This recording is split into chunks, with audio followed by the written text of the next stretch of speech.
There is a particular kind of warmth that lands wrong.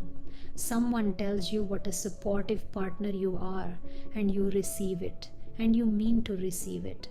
And then a small wrongness sits underneath it that you cannot quite locate. You are not ungrateful, you are noticing something. The warmth is real, so is the assumption inside it that your work is the bridge, the backup, the thing that matters most when the real income is gone. You have not figured out yet why both can be true at the same time. That is the room this piece is for. Start with the moments. After a child arrives, one parent is asked when they are going back to work. The other parent is not asked.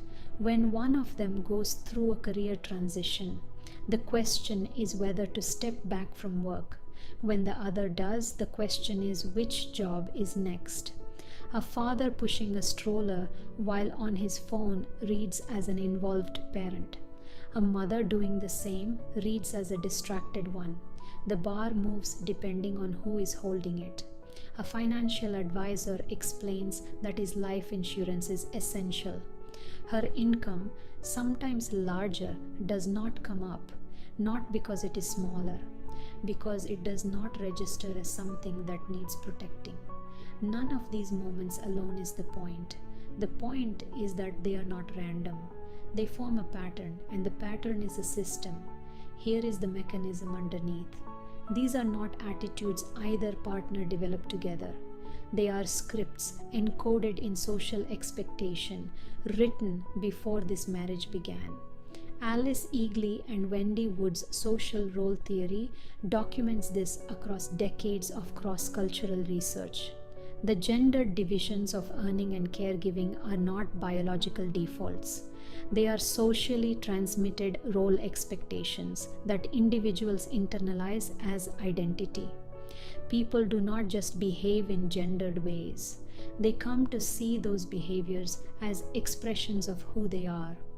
Antonio Damasio's three-layer model of self places this at a specific layer of the mind.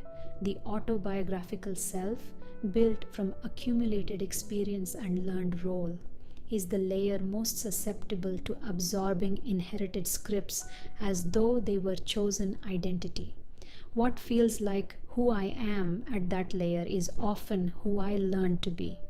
Arlie Hochschild's second shift research found the same thing in marriages. Even partners who explicitly endorsed equal sharing of caregiving still divided the work along inherited lines.